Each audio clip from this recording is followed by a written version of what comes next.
So I know this video looks a little different than usual, but I'm taking you behind the scenes on my latest shoot to show you how I walk into a set, take a look at my available lighting sources, my background options, get my lights set up, what my settings are, how I position the subject from the background in relation to the camera, all that stuff you're going to be able to see and listen to my thinking process as I break down this shoot.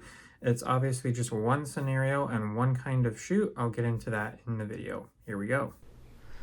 Okay, so this is our set, and the first thing I do is I'm going to be looking for where my available lighting sources are, and then secondly my backgrounds. So you can see we're in a very nice location. We've got a lot of windows right here. These blinds are halfway down and you can see a lot of light is still coming through.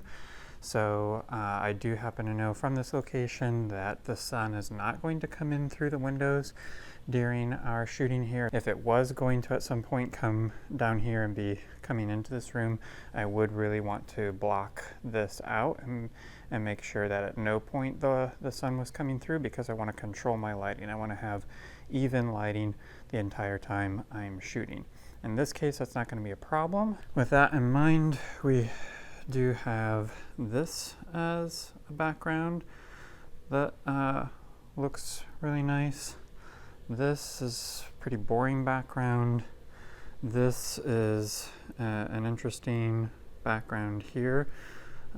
So we could shoot here. The problem is we do have, you can see right here, we do have a mirror, so you're seeing myself, and that could be a distraction.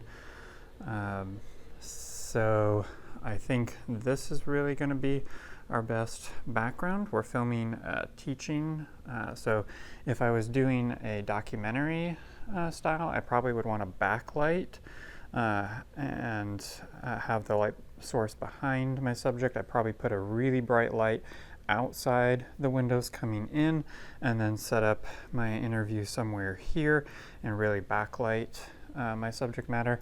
In this case, I'm doing more of a teaching video, and so I want to have either front light or a little bit more 3/4 light, cast some shadows on my subject. So I actually want the window to be to the side or the front of my subject. This background seems to fit really well with teaching. We can turn the fireplace on. I happen to know that.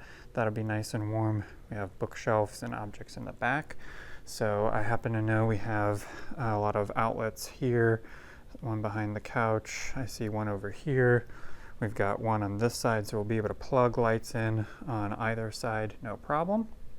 So I'm going to set up my subject here. I want to get them as far away from this background as possible because I want to blur out the background, get them as close to the camera as possible, but also recognize the lens that I have on the camera.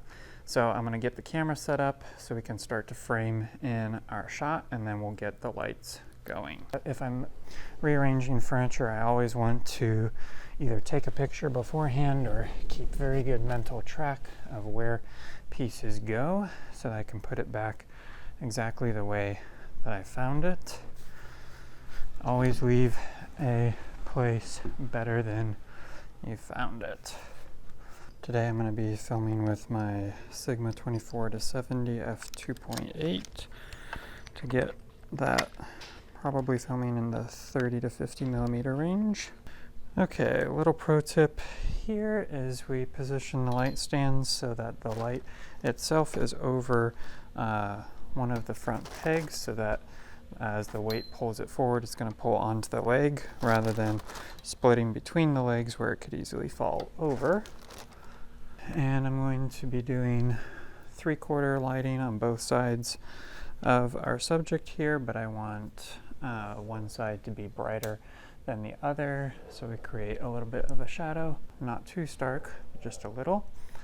And I'm going to have the brighter side be where the windows are, just even if the windows are not in the shot, just so that any lighting that is coming from that side on our background is going to be reflected in the same kind of manner as it is on our subject here. So this is what our shot looks like with available lighting, as is, quite dark.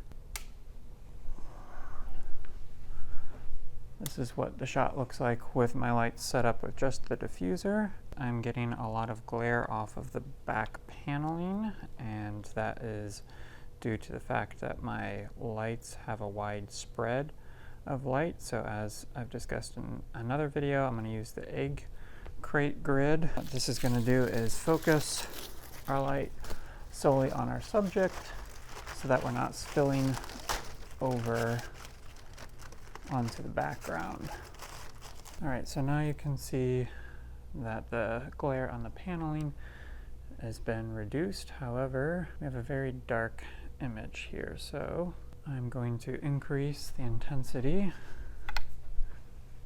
And we want to get on the false color here, we want our subject to be in this gray to pink area.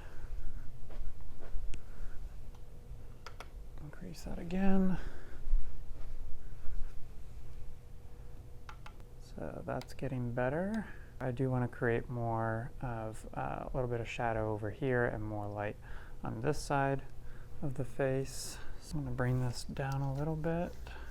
So now we've created good separation from our subject in the background. Ideally, I would like this background actually lit up a little bit more. I want the fire to be more in some of the yellow and red, but I do like having the darker exposure here. If I had a third light on set, I would probably try to light that, but we have that reflective paneling, which is going to make that more difficult. So having the subject separated like this allows the subject to pop and our attention and focus to go there, so that's actually really good. So this is my setup. Camera is about 8 to 10 feet away from the subject. I've got both of my lights at 3/4 angles with the egg crate grids on them. Color temp is at 3200. The fill light is at 24% and is a little bit further back from the subject. The key light is at 80% and slightly lower and closer to the subject, about, I would say about 3 feet away from the subject, and fill is about 6 feet away from the subject. So here are some of the interviews that we got throughout the day. Again, it's an online library of teaching videos, and every setup is going to be a little different. Every process is going to have its own nuances. So I hope this video was helpful for you, and though I won't be seeing you in the next one, you're sure to see me. Rough.